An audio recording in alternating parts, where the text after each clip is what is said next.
Hello everyone, my name is Jo Nicholson-Biss. I'm the Event Manager for the Institute of Leadership and Management. I'd like to welcome you to the 21st webinar in the Dimensions of Leadership series. It's my great pleasure to introduce Rosemary Bannister, Director of HT Training Limited, providing first-class training and coaching in hospitality, sales and leadership. Rosemary designs and delivers training and coaching to bring about transformational behaviours in teams and individuals to generate solid revenues and increasingly competitive business environment.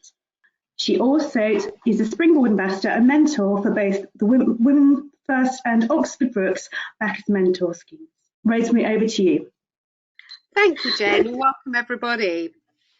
So the Institute of Leadership and Management identifies 5 separate dimensions for great leadership, namely authenticity, vision, achievement, ownership and collaboration. Each of the 49 webinars focuses on one component of each dimension, highlighting essential learning to assist you with your leadership development. The third dimension of the Leadership Webinar Series 49 is achievement. Great leaders are high performers. They have direction, deliver measurable results, are proud of their work, stretch themselves and others, and are adaptable to ensure sustainability. In today's webinar, we're going to explore mentoring. The word mentor itself can be traced back to stories of mythology. Odysseus, the king of Ithaca, left his son with a companion named Mentor to help guide and counsel him while Odysseus was away fighting the Trojan Wars. So, as it says here, successful leaders are quite likely to be mentors, but also mentees. I think traditionally we think of the senior person being the mentor and the junior being the mentee. But the world changes at such speed these days, I think the mentor can learn as much from the mentee. So let's have a little look then at what mentoring actually means. And as you can see here from the slide, it says it's a relational activity between two people. It usually is in a formal context.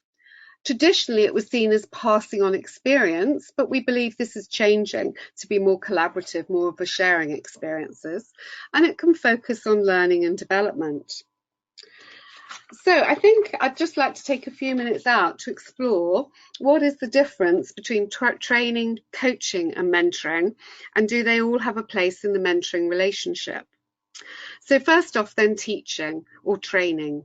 It's helping an individual gain new knowledge and skills. It tends very often to be directive, and the trainer is often an expert in that field. Coaching, on the other hand, believes the individual holds the answers to their problems and takes a far more non-directive style. And a coach does not, and in fact it sometimes is helpful if they are not, an expert in the field of the mentee. And then mentoring, as we've said, traditionally it's a more experienced and older person telling it how it is, maybe an advisor or quite frequently a role model. However, as we've already said, mentoring is moving towards a more collaborative arrangement where both parties can benefit from the swapping of knowledge and skills. Personally, I quite like the term critical friend. I think this nicely sums up that we're coming from a place of caring, but we're not afraid to challenge when we think that's needed. In my experience, when being a mentor, we also at times need to coach and train, but I think it's important to understand where we're moving from one to another. And let me just give you an example of a mentoring arrangement I was involved in that used all 3 approaches. I was asked to mentor an area manager who'd been with her organisation for 10 years.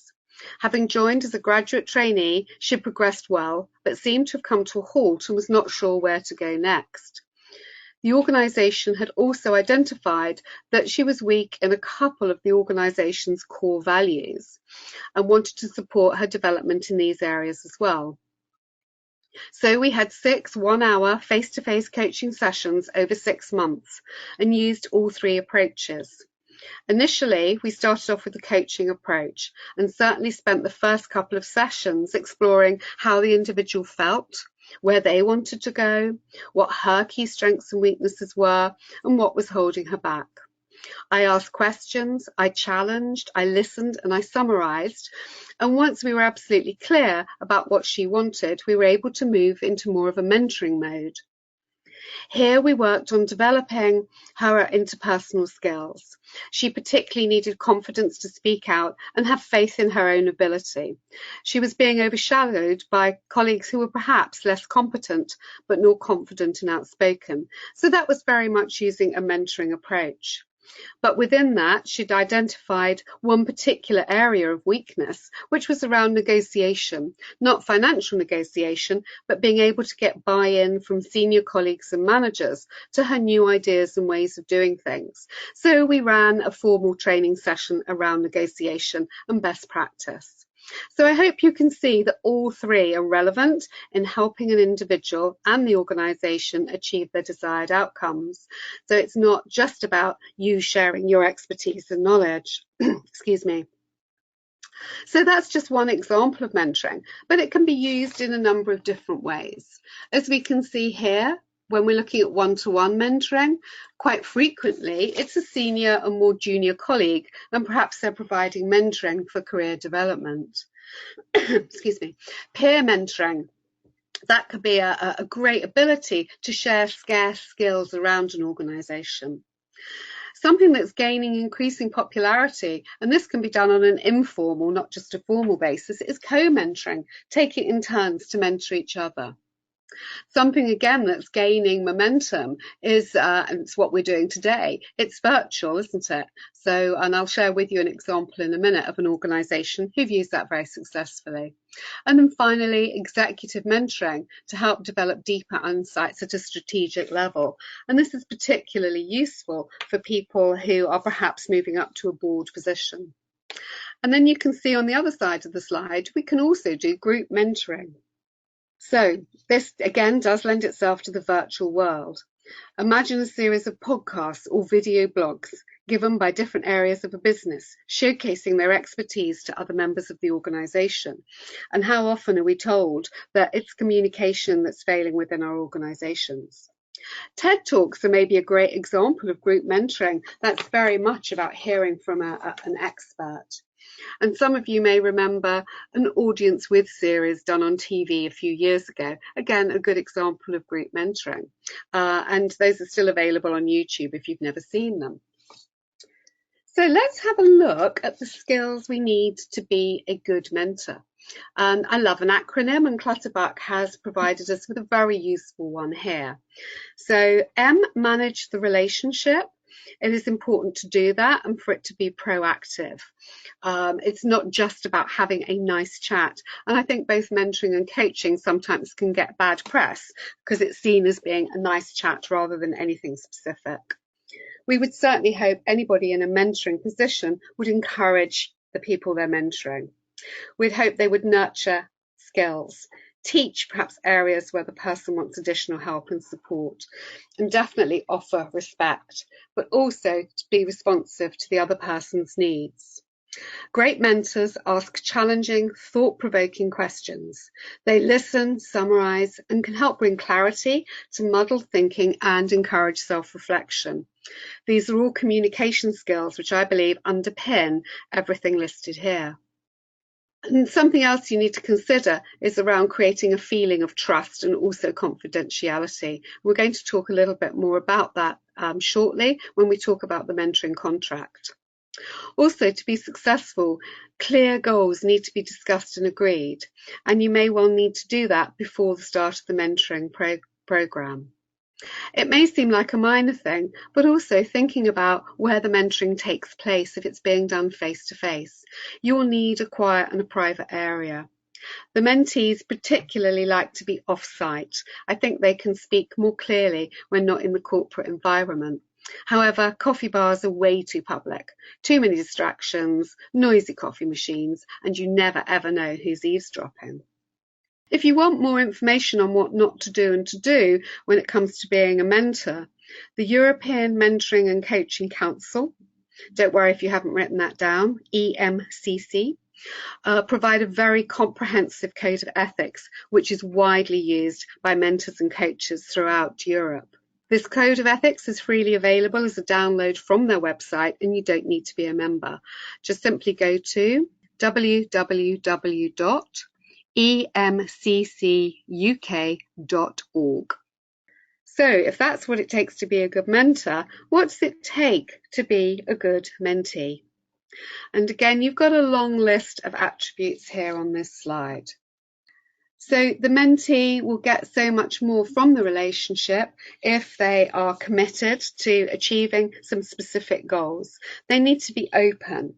They perhaps need to respect the knowledge and skill of their mentor, and they need to be willing to be mentored. Certainly something to consider is putting into the contract the commitments of both the mentor and the mentee, and it's certainly something we do when we're setting up new mentoring relationships. Let me just give you a couple of examples. Under mentee's commitment, we have things like to communicate openly with my mentor, to schedule necessary time to meet my objectives. It's all well and good scheduling time to have the mentoring conversation, but quite often the mentee will need to do some work outside of that conversation, and they do need to commit time and effort to that. But it's not a one-sided relationship. The mentor also has commitments, and a couple we use to be available for and responsive to your needs. Though we have specific times and dates organised in advance when we're setting up mentoring contracts, we make ourselves available to our mentees through email or phone calls at any other time. And also, not only for the mentee to be fully prepared, but for the mentor to be fully prepared as well.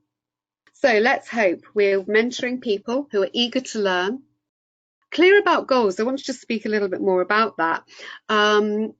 It's very important to try and pin down really specific goals, and I usually have a conversation, can be face-to-face, telephone or virtual, with my mentees before we start the process to try and pin down goals. It's very easy for them to be woolly, and that becomes far more difficult to achieve the goals and also to measure success. So really you need to help your mentee be very clear about what they want. We'd like the mentees to be flexible around the mentor's demanding schedule. Mentors often are senior managers. They lead very, very busy lives, and they don't appreciate last-minute cancellations and changes. Do prepare well. Do give feedback. This is a two-way conversation, and as already mentioned, mentors can frequently learn as much from the mentees as the mentees do for them. And do acknowledge the contribution of your mentor. So, how do we then go about, what's the process? Oh, just one thing I want to mention before we move on to that. What about if you're struggling to get on with your mentor? That can sometimes happen. There might well be a personality clash, or sometimes we just come across people we find it more difficult to communicate with. If that's happening, don't struggle. Admit it, be clear, and find a new mentor. So let's have a look at the process. Preparation and decision about who. Who could you use to mentor? Does this need to be formal or can it be informal? Well, it can be both, and there's a number of different ways of going about this. I'd like to just share an example with you for the moment. University of Huddersfield set up their second mentoring program. The first one hadn't worked, which is interesting. They used very sophisticated matching process to match mentees and mentors. The mentees were their own staff, and the mentors were business volunteers who were nothing to do with the university. The mentor program had a number of aims, but two key ones was to help develop the commercial skills of academic and administrative staff, and also help them understand and support the university's organisational goals. So what they did was, as I mentioned, quite a sophisticated matching process. They based the match between mentor and mentee on age, gender, ethnicity, and cognitive pairing. All mentors and mentees undertook a short online survey that helped them identify their communication style, and they were matched with like-minded people. Other organisations sometimes use psychometrics, and this can be a useful approach. However, I think we need to be careful not just to match like with like. Mentees and sometimes mentors find it very helpful to work with somebody who has a different way of thinking. I'm mentoring someone at the moment who's my opposite personality type. She thinks and works in a very different way from me, so it's really interesting to see her approach to things. And I think as well, I can challenge her and perhaps get her to move outside her normal ways of doing things.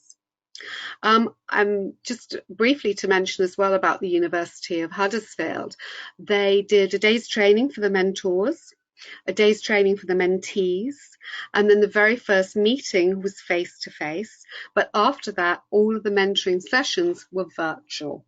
There can be other ways of setting up that matching process.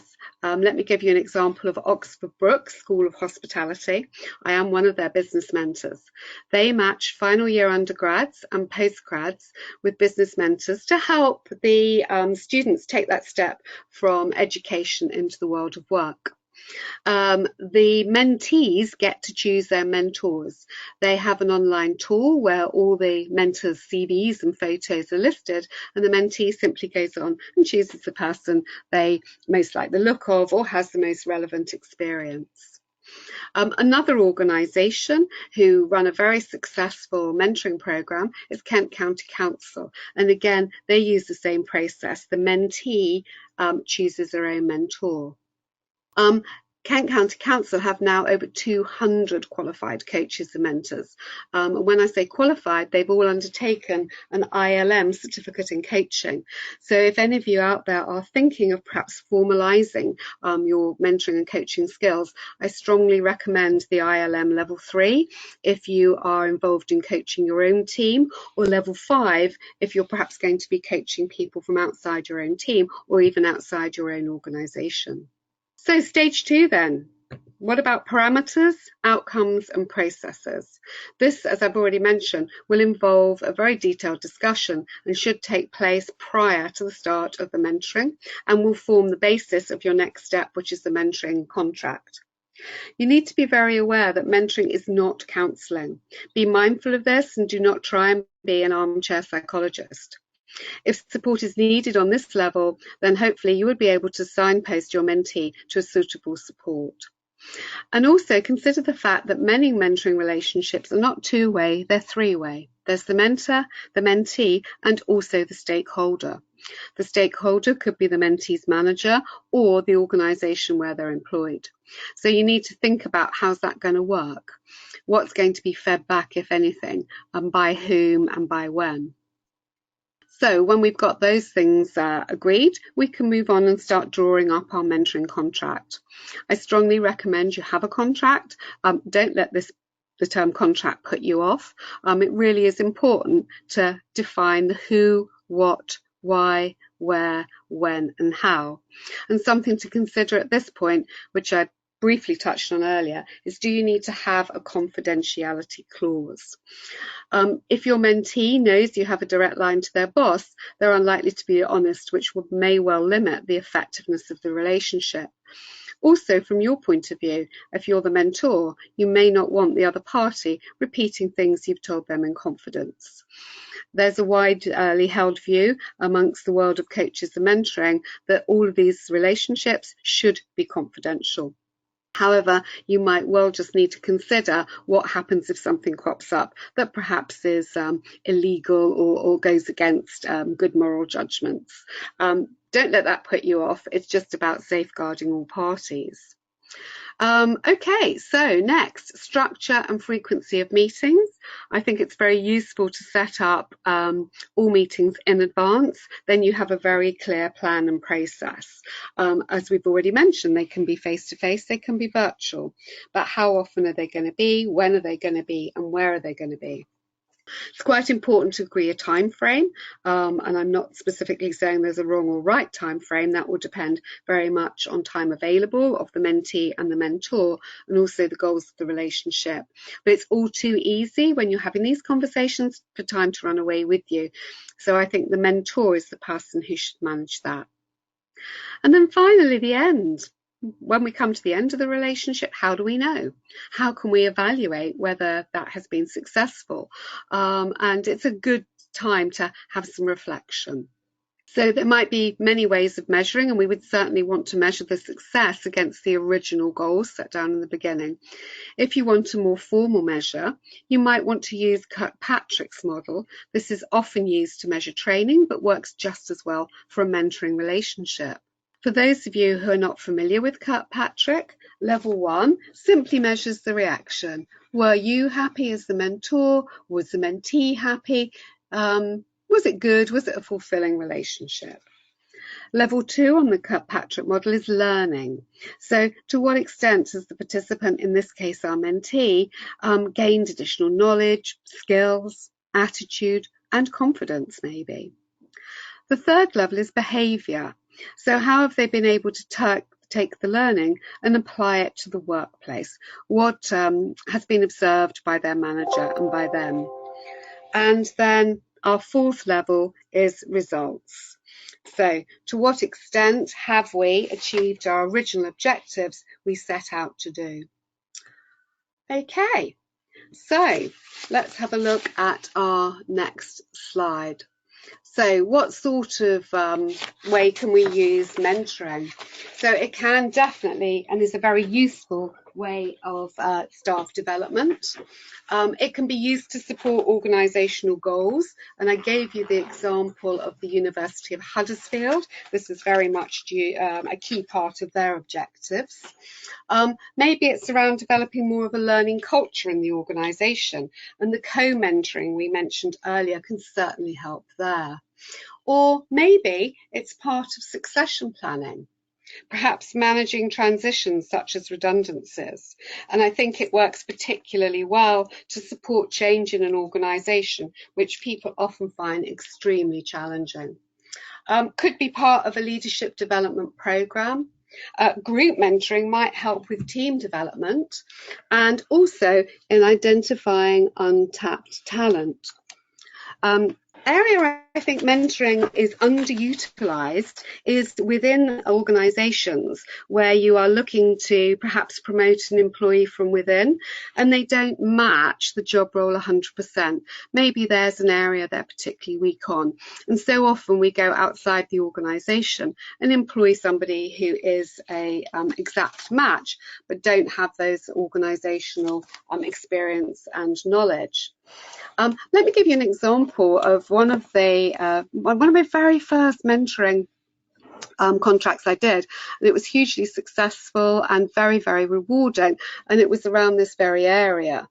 The individual had been an area sales manager within his organisation. He'd been promoted to sales director after 2 external candidates had taken the role and failed. As a top performing salesperson, he had great sales skills, that was not in question. However, he had 3 major challenges stepping up into his new role. From his perspective, he just didn't understand how he was going to do the job of sales director and still deliver the same level of results. And there'd been real lack of clarity around this by his managers. The second area, how did he deal with the sales team, who were his peers, but now were his direct reports? He'd taken a collaborative approach and this wasn't working. And finally, how did he organise himself? I supported him in the first 6 months in his role, and I have to say it was one of the most rewarding relationships I've ever mentored. It was wonderful to watch him grow and develop and prove that the organisation's faith in him was not misplaced. So what are the benefits of mentoring schemes?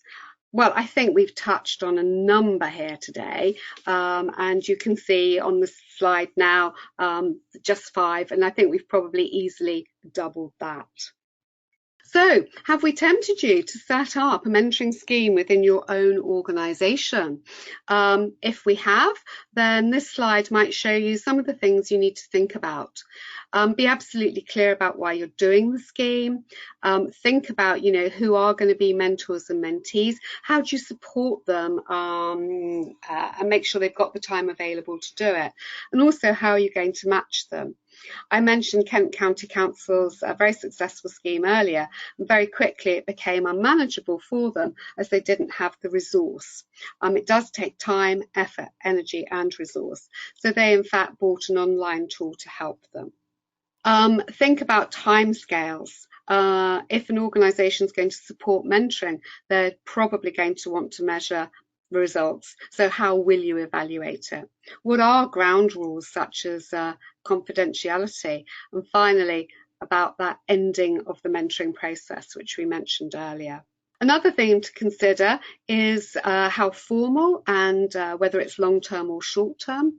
And you can see here from this model, actually there's no wrong or right answer.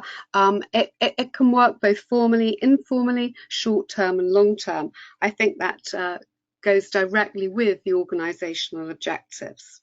Okay, so we're nearly at the end now and we'll shortly be taking questions, but just before I hand you over to Jane for that, I'd like to really leave you with final thoughts from Steven Spielsberg. He said, "The delicate balance of mentoring someone is not creating them in your own image, but giving them the opportunity to create themselves." I always say it's about helping the person be the best version of themselves they can be. If you'd like to read any more around mentoring and look in more depth, there's lots of useful resources here that you can use. So finally, thank you, and any questions? Thank you very much, Rosemary. We have lots of questions coming in. The first question, somebody's mentoring a quite low ability individual and sometimes feels that they've left him at the end of the session with challenges that are too hard for him to achieve. Do you have any tips to make sure that the mentor doesn't leave the mentoree behind? Oh, right. Yeah, that's a really, really good point. And I think it's a trap that mentors as experts can often fall into, is assuming the mentee perhaps has knowledge or skills or capacity that actually they don't have. I mean, my advice would be, no matter how frustrating it is, that you need to work at your mentee's level. So if you feel that they are above that person's capability, then you need to look at perhaps making, more simple actions. Fantastic, thank you. I think we covered this a little bit earlier, but how does somebody find a mentor? Oh, right. I think that, again, we mentioned lots of different ways of more formally matching, but informally, I think you can just ask anybody within your organisation or outside the organisation, but it needs to be somebody that can help you with your specific areas of development. If it's a skill issue, make sure that person's an absolute expert. If it's around perhaps a confidence issue, then perhaps somebody who's got very good coaching skills. Or if you're looking to move up the organisational ladder, looking at a more senior person. It's quite flattering to be asked to mentor.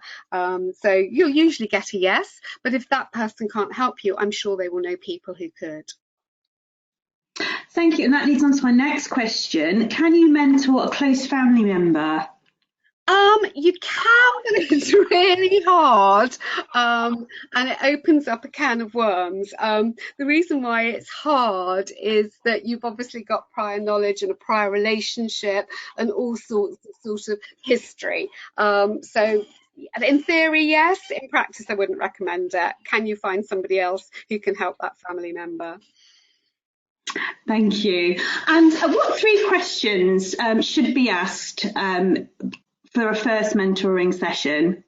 I think it's around these goals and really pinning down what is it you want to achieve would be the first question. But you're quite likely to get a very woolly answer. So then digging deeper and saying, well, what does that look like for you? And again, I think it's really good to make sure we've got clarity around the mentee's view of what they want rather than our view of what they want. Because if somebody said to me, oh, I want to be able to network effectively, I would have one idea of what that looked like, but that might not be the same as them. So that question, what does this look like for you? And also, how will you know when you're there? That can be quite a good one, because it helps get the person to fast forward to when they have that skill, and they can then describe what that looks like. Thank you very much, Rosemary. That was a fantastic session. I'm afraid we've run out of time. So thank you, and thank you everyone for attending today's webinar. Thank you.